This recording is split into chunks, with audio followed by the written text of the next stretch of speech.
Deer stranger, আমি জানি না আজকের দিনে আমি তোমার কাছে কেন লিখছি।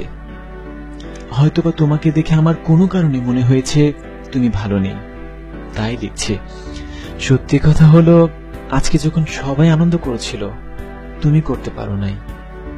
তোমাকে শুধু একটু জানাতে চাই, আমি তোমাকে একটু হলেও অনুভব করতে পারছি, এবং এটাও বলতে চাই আলো আসছে। তুমি কেন নিজেকে এত দুর্বল ভাবছো? নিজেকে একবার প্রশ্ন করো, তুমি কার জন্য কান্না করছো? যে মানুষটা তোমাকে এতটা কষ্ট দিয়েছে তার জন্য। যে তোমার ভালোবাসার মূল্য বোঝে নাই, সে তো তোমার যোগ্য বলে আমার মনে হয় না। তুমি তো ভালোবাসতে ব্যর্থ হওনি, ব্যর্থ হয়েছে তারা যারা তোমার ভালোবাসার মূল্য বুঝতে পারেনি। দিন শেষে তারাই হারিয়েছে অনেক কিছু, তুমি তো কিছুই হারাওনি। দুনিয়াতে কিছু মানুষই আছে যারা কখনো শরীর ছাড়া মনকে ভালোবাসতে পারে না। তুমি বরং দারুণ কিছু শিক্ষা পেয়েছ। তুমি চিনতে পেরেছ মানুষরূপী কিছু প্রতারককে। তাহলে তাদের জন্য কেন এত কান্না, কেন এত মন খারাপ?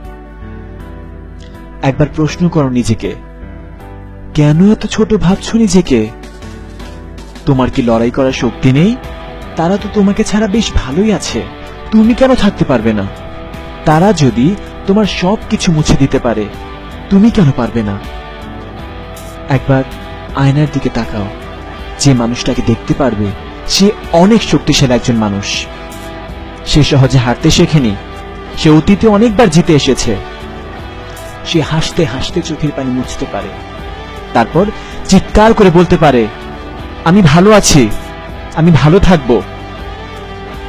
মনে রেখো, সবারই বিশেষ ক্ষমতা থাকে না, তোমার মতো বিশেষ মানুষগুলিরই ক্ষমতা থাকে।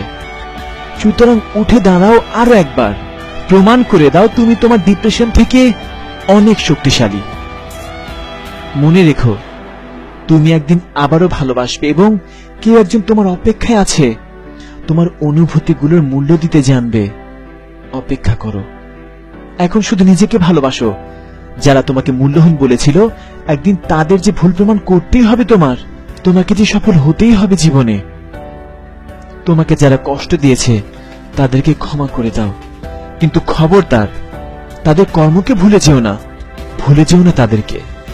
বিশ্বাস করো, যেদিন তুমি প্রাণ খুলে হাসবে সফলতার চূড়ান্ত উচ্চতায় গিয়ে, সেদিন তারাই আফসোস করবে, ইস কাকে যে হারালাম। ভালো থেকো, ভালো রেখো।